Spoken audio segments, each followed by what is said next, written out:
maanta waxaan joognaa magaalada Buulobarde ee gobolka Hiiraan dowladda Hirshabeelle runtii waad ogtihiin xaaladaha bilooyinkii la soo dhaafay ay si gaar ah horseed ugu ahaayeen dib u xoreynta dalka gobolka Hiiraan culayskii soo koray oo jidka la isu furay Beledweyne ilaa Buulobarde na meelihii ugu darnaa lagu ciirciiraayay Beledweyne inaan ku hormarnay ahayd laakiin habeenadan dambe ayaa go'aanka loo qaatay iyadana waa la tagi doonaa iyo meel kasta oo dalka ka mid ah waayo waa dib u xoreyntii dalka oo laga ciribtiraayo cadowga al-shabaab oo muddo dhowr iyo 10 sano ah laga soo hooyo waay laga hergeli waaye howlna laga qabsan waaye waxaan maqlaay fariinteena gaarsiiya fariin lama gaarsiinaaye waxaan idin wadnaa idinkaan fariin idin wadnaa annagoo matalayna dowladda jamhuuriyadda federaalka Soomaaliya oo uu horkacaayo hormuudna u yahay madaxweynaha jamhuuriyadda federaalka Soomaaliya mudane xasan sheekh maxamuud barnaamijkiisa siyaasadda dalka uu madaxweynaha ugu noqday tiirarkii loogu talagalay ayay waxay ka mid tahay amni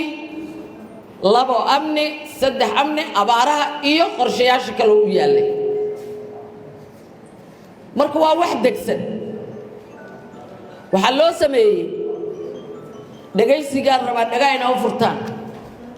waxa loo sameeyay xukuumad uu horkacayo ra'iisul wasaare Xamse Cabdi Barre barnaamijkaas ayna ku caddahay sugidda amniga dalka gaar ahaan dib u xoreynta al-shabaab ee ciribtirkeeda aniga iyo walaalkay wasiirka waan ognahay xukuumadda gaar ahaan waxaa loo sii dejiyay istaraatiijiyadii dib u xoreynta dalka taasaa gobolka Hiiraan iyo gobolada kale iyo dowlad goboleedyada kalena ay qayb ka yihiin haddaan nahay haweenka Soomaaliyeed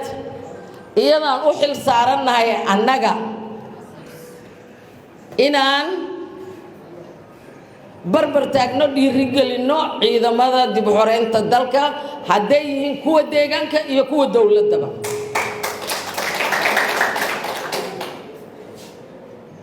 saas waxaa caddayn u ah maanta dadka idinla jooga dadkii Hiiraan ka soo jeeday ma aha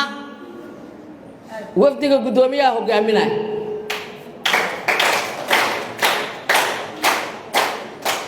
haweenkan jooga oo heer qaran iyo heer gobol banaadir iyo gabdhaha kale qaybaha kale ka socda taliye sagiya naga soo hartay gabdhihii ciidamada ku jiray ah kulligoodna reer Hiiraan iyo Hirshabeelle ma aha qorshahaas guud oo hoggaan qaran leh oo madaxdii qaranka marwadii madaxweynaha maalin hore media meel kasta waa laga og yahay iyo gudoomiye Sacdiya nagu horkacay burka iyo buskudka aan madno oo waxa aan wadna qaybta ka ah oo la diyaarinay aan maanta keenay una wadno Beledweyne iyo Hiiraan iyo Hirshabeelle qaybaheeda iyo dowlad goboleedyada kale ee dagaalka ka socdo waa qorshe qaran marka si gaar ah waxaana loo ku xil saaray awood uma aynan haynin haddaan nahay haweenka Soomaaliyeed waad garan kartiin wasaarad budget gaar loo siiyay inay inta ku samaysana maaha isku tashi ayaan ku samaynay isku tashigaas oo gabar walba halkan joogtay mid kalsto maqan oo inoogu horeysay marwada madaxweynaha oo gudoomiyaha nagu hogaaminaysay gabdhaha jeebabkooda ay bixiyeen oo waxaan taaganahay xilligii dib u xoreynta dalka la soo maray oo dahabka la gadi jiray oo gabdhaha ay idin furi jireen dahab qofkii libinta xaasida xaashay ma fiicna waxaan maanta ku soo shir tagnay وزير بدنا هرشبيل leedahay reer hiiraan leeyihiin laakiin wasiirka kaliya oo dadaalka uu wado aan ogahay dhinacyo badan gaar ahaan magaaladan Buulaberde oo ah annaga haddaan meelaha qaarkood uusan naga kabin laftirkeena hore uma soo soconeen lugaa naga banjarsanaa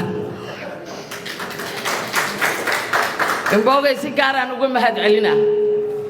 si wada jiraan u wadnaa waxaan wadno gudoomiyana nagu hogaaminaysa maanta waxaan keenay laba diyaaradood aan ku imaan diyaarad saddexaad soo socoto dhaga ma jiraa intii ugu horeysay soo bilownay oo buskudkii leh burkii la soo dubay leh toono leh timir leh darmihii salliga yaryaraa leh sisinyeeriyaal leh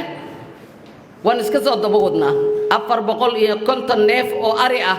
na ciidanka meel kastoo joogan in loogu qolo Buulaberde ilaa Hiiraan 10 neef oo geel ah haddii Allah awoodda la ogolaado haddaan nahay dhammaan wafdigii halkaa ka yimid waxaa gacantooda noogu bixinaya inta kalena waa raashinkii iyo qalabkii iyo wixii aan soo samaynay inta kalena waa kaash waxaan ku xurmaynayaa anigu gudoomiyaha iyo wasiirka inay gacantooda ku wareejiyaan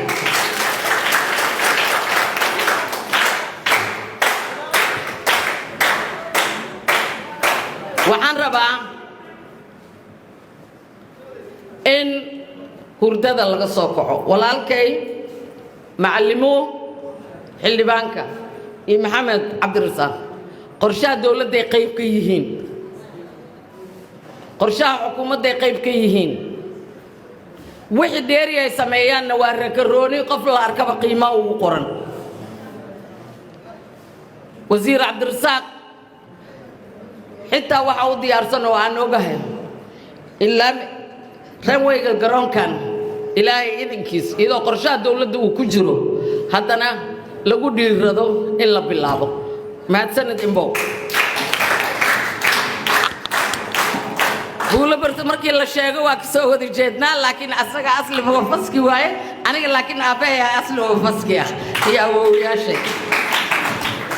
waayo intuu Jowhar yimid oo islaan reer Jowhar ah buu ka guursado hooyaday bahdaas yaryar annaga Jowhar niman waa nugu jirtaa awlaadayda Hiiraan iyo Buulaberde ah iyo Beledweyne ah aniga ah marka kulligayba Hirshabelle ana iska leh Buulaberdena iska leh Beledweyne ana iska leh Jowhar ana iska leh laakiin inta kaliya kumaanan imaanine amarka madaxweynaha jamhuuriyadda barnaamijka xukuumadda oo maanta nagu hor taagan yahay inaan halkaan nimaadno aan fataqsiinayna maaha ra'iisul wasaaraha hadda ishuu nagu hayaa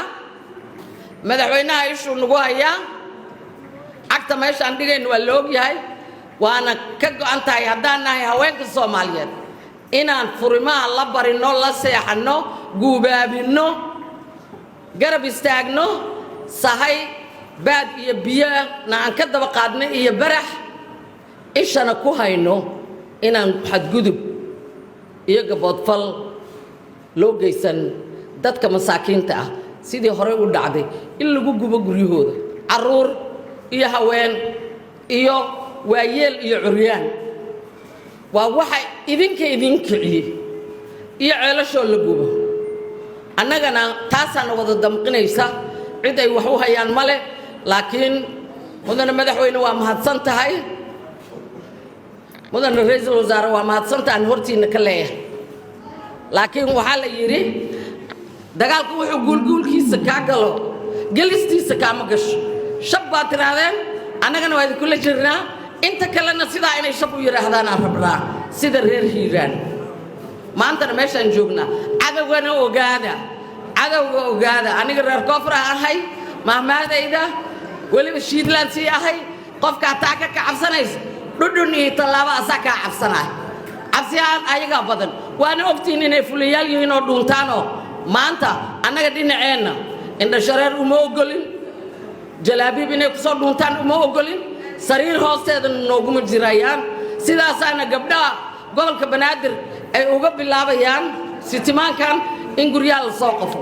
waxaan idinkugu daraa furimaha keliya maaha kuwa guryaha ku jirana ka soo saara